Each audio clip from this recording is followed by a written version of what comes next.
بھائیو نماز شروع کرنے سے پہلے 8 چیزوں کا خیال رکھ لیں، اور یہ 8 کا فگر جو ہے وہ جنت کے 8 دروازوں کی نسبت سے، جو صحیح مسلم میں ہے کہ جو وضو کے بعد پڑھ لے اشہد ان لا الہ الا اللہ وحدہ لا شریک لہ واشہد ان محمدا عبدہ ورسولہ، تو جنت کے 8 دروازے اس کے لیے کھول دیے جاتے ہیں۔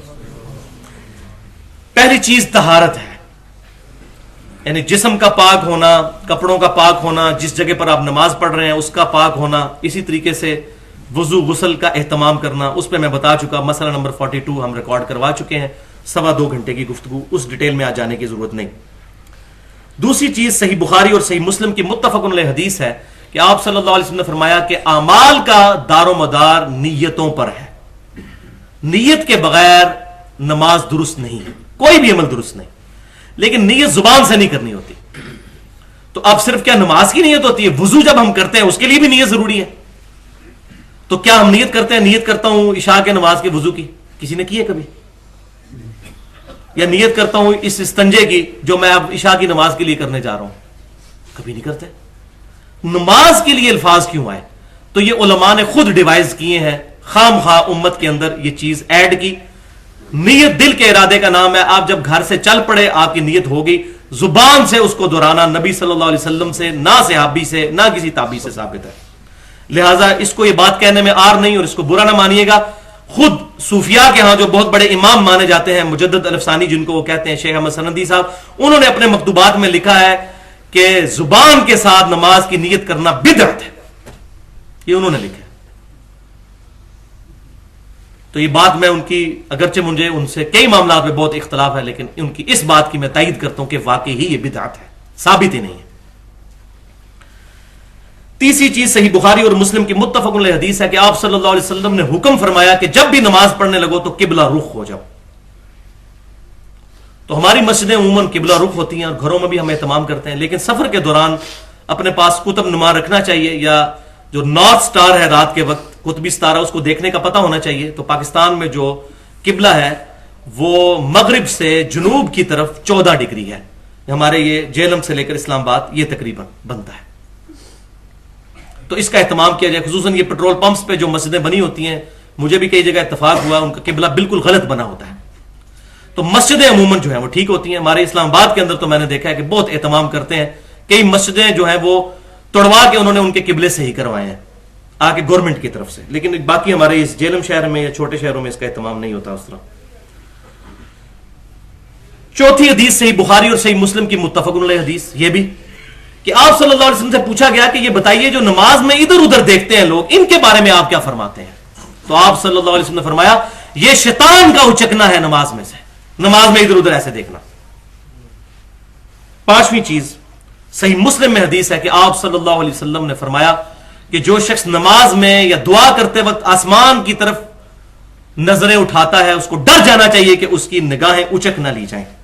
تو دعا میں بھی نظر جھکی ہونی چاہیے، ہاں دعا کا قبلہ آسمان ہے، ہتھیلیاں جو ہیں وہ آسمان کی طرف ہونی چاہیے، اور یہ بھی صحیح سند سے ثابت ہے۔ الادب المفرد میں امام بخاری لے کر آئے ہیں کہ 2 صحابہ عبداللہ بن زبیر اور عبداللہ بن عمر رضی اللہ تعالی عنہما، یہ جو ہے وہ دعا کے بعد اپنے ہاتھوں کو چہروں پر بھی پھیرا کرتے تھے، لہٰذا یہ سنت ہے، اور اس کو شیخ البانی کا اس کو بدعت کہنا ان کی سخت اجتہادی غلطی ہے، اللہ ان کو معاف کرے۔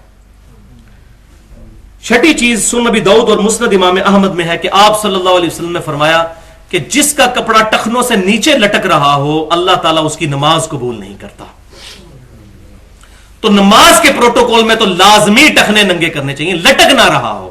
جرابیں بھی ٹخنوں کو کور کرتی ہیں لیکن اس میں لٹکنے کے الفاظ ہیں، یعنی تہمد یا شلوار یہ لٹک جو اوپر سے نیچے لٹک رہی ہوتی ہے، تو یہ ٹخنے ننگے ہونے چاہیے نماز میں، نماز کے علاوہ بھی سنت ہے لیکن نماز میں تو پرٹیکولر کریں۔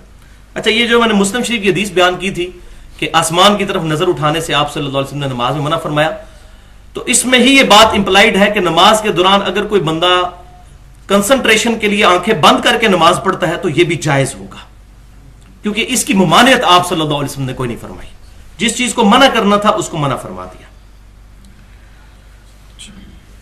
اور ساتھ ہی ساتھ اس بات کا بھی خیال رکھیں کہ نماز کے اندر ایک چیز جو ہے وہ پرٹیکولر ملتی ہے جس پہ پوری امت کا اجماع ہے، اور امام بہیقی کی جو الخلافیات کتاب ہے اس میں بھی صحیح سند کے ساتھ سیدنا عمر سے ہے کہ نمازی جو ہے وہ قیام کی حالت میں اپنی آنکھیں جو ہے وہ سجدے والی جگہ پر مرکوز کرے گا.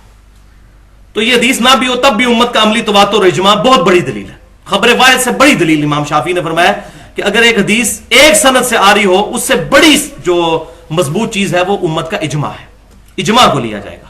تو یہ امت پوری کا اجماع ہے کہ نماز میں سجدے والی جگہ پر جو ہے وہ نظر رکھنی چاہیے. اہل سنت اہل تشیع دونوں کا اس پر اتفاق ہے. ساتویں چیز اس بات پر بھی اجماع ہے کہ عورتیں جو ہیں نماز کے دوران اگر کہیں علیحدہ نماز پڑھ رہی ہیں تو اپنا چہرہ اور اپنے دونوں ہاتھ کلائی تک اور اپنے پاؤں جو ہے وہ ننگے رکھ سکتی ہیں. عورتوں کے لیے یہ نہیں ہے کہ ٹخنے ننگے کریں، یہ مردوں کے لیے خاص حکم ہے. اور مردوں کو ایک اور چیز کا بھی اہتمام کرنا چاہیے کہ سر ڈھانپ کر نماز پڑھیں. آپ صلی اللہ علیہ وسلم سے ننگے سر ایک رکعت پڑھنا بھی ثابت نہیں ہے سوائے کسی مجبوری کے یا احرام کی حالت میں. یہ بات الگ ہے کہ سر ڈھانپنا نماز کا حصہ نہیں ہے، لیکن ہمیں نماز میں جیسے کہ سورۃ الاعراف میں آتا ہے کہ اللہ کی مسجدوں میں زینت کے ساتھ آؤ، تو نبی صلی اللہ علیہ وسلم کی شکل مبارک کی نقل اتارنا یہ سب سے بڑی زینت ہے. تو آپ صلی اللہ علیہ وسلم نماز میں بھی اور نماز کے علاوہ بھی سر ڈھانپ کر رکھتے تھے. تو اگر کوئی بندہ نماز میں یہ تمام کرتا ہے اس کو اپریشیٹ کرنا چاہیے. جیسا کوئی بندہ اگر صرف عصر یا مغرب کی نماز پڑھتا ہے اور باقی تین نہیں پڑھتا، اس کو یہ نہیں کہنا چاہیے کہ یہ بھی نہ تم پڑھو. تو یہ کہنا کہ جی نماز میں ڈھانپ لینا اور عام حالت میں نہ ڈھانپنا، ویسے ہی نہ ڈھانپو، یہ بات نہیں. نماز میں سر ڈھانپنے کا اہتمام کرنا چاہیے. آٹھویں اور آخری چیز اس کانٹیکسٹ میں یہ ہے کہ آج کے دور کا بہت بڑا مسئلہ ہے یہ موبائل فون. اور میں یہ سمجھتا ہوں یہ موبائل فون نے تو نمازوں کا سکون برباد کر دیا. اور نمازوں میں تو پھر بھی چلیں مسجد چھوٹی ہوتی ہے، لوگ ایک دوسرے کو گھور لیتے ہیں. آپ کو اگر حرمین شریف وین میں حاضری کا موقع ملے تو وہاں بڑی کوفت ہوتی ہے کہ طواف کعبہ کے دوران اتنے فون بجتے ہیں کہ ان کو آپ روکنا ہی ناممکن ہے. طواف کا مزہ خراب کرتی ہے. اور لوگ فون سن بھی رہے ہوتے ہیں، خالی جو ہے وہ بیل نہیں چل رہی ہوتی، سن بھی رہے ہوتے ہیں. تو اتنی بڑی نحوست پڑ چکی ہے کہ ہم لوگ کنسنٹریشن کے ساتھ نماز میں بھی موبائل کو سائلنٹ پہ لگانے کے لیے تیار نہیں. ہم نے کیا کمٹمنٹ اپنے رب کے لیے شو کرنی ہے؟ اور نماز کا لطف ہی اس وقت ہے کہ جب آپ نماز اس نیت سے شروع کریں کہ یہ اپنی نیچرل پیس پہ جب ختم ہو تو ہو، ختم کرنے کی نیت سے شروع نہ کریں، ورنہ پوری نماز میں آپ کی دوڑ لگی رہے گی. بس نیچرل پیس میں آہستہ آہستہ پڑھتے چلے جائیں. جب بھی ختم ہو ایک دفعہ سٹاپ واچ لگا کے، میں نے تو ٹیکنیکلی اس کو ہینڈل کیا ہوا ہے کہ بالکل سکون سے نماز پڑھی، سٹاپ واچ لگا کے 6 منٹ میں 2 رکعتیں پڑھی جاتی ہیں. تو اپنا نماز کا ٹائم کیلکولیٹ کر لیں کہ اتنی رکعتیں میں نے پڑھنی ہے تو اتنے ٹائم میں گھر سے لے کر آیا ہوں. افراتفری کرنے کی ضرورت نہیں، ایک بار کیلکولیٹ کر لیں. تو یہ نماز کے سکون کے لیے بنیادی چیز یہ ہے کہ آپ کو نماز شروع کرتے وقت اس کو ختم کرنے کا خیال نہ ہے، بلکہ اس کو نیچرل پیس میں ختم کرنے کی کوشش کریں.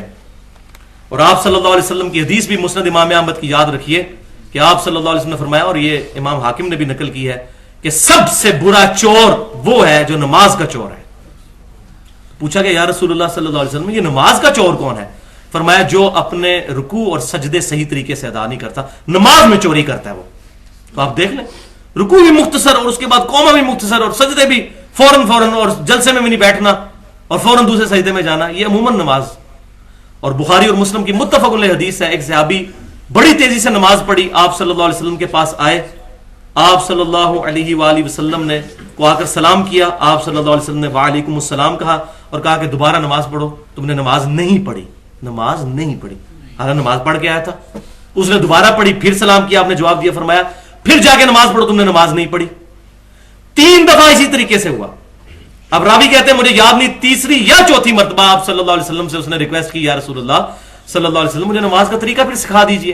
تو آپ صلی اللہ علیہ وسلم نے فرمایا کہ دیکھو جب تم نماز کا ارادہ کرو تو خوب اچھے طریقے سے طہارت حاصل کرو، اس کے بعد سکون کے ساتھ جو ہے وہ قبلہ رخ ہو کر کھڑے ہو جاؤ، پھر تکبیر کہو، اس کے بعد قرآن پاک میں سے پڑھو، پھر سکون کے ساتھ رکوع کرو، پھر سکون کے ساتھ جو ہے وہ رکوع سے سر اٹھا کر کھڑے ہو جاؤ حتیٰ کہ ہر ہڈی اپنی جگہ پر آ جائے، پھر سکون سے سجدہ کرو، پھر سکون سے سجدے کے ساتھ سر اٹھاؤ اور سکون سے بیٹھ جاؤ، ہر ہڈی اپنی جگہ پر آ جائے، پھر دوسرا سجدہ کرو، پھر دوسرے سجدے کے بعد بیٹھ جاؤ.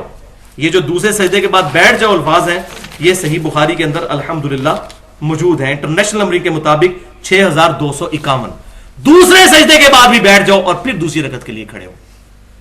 لہذا جس مسلم کی یا بخاری کے طرق میں یہ نہیں آتا کہ دوسرے سجدے کے بعد بیٹھ جاؤ تو وہاں عدم ذکر شمار ہوگا. جب ایک جگہ ذکر ثابت ہو جائے تو دوسری جگہ, ورنہ تو اس کے اندر تو آپ صلی اللہ علیہ وسلم نے فرمایا نہیں کہ سبحان ربی العظیم پڑھو, تو دوسری حدیثوں میں موجود ہے, لہذا اس میں امپلائڈ ہوگا.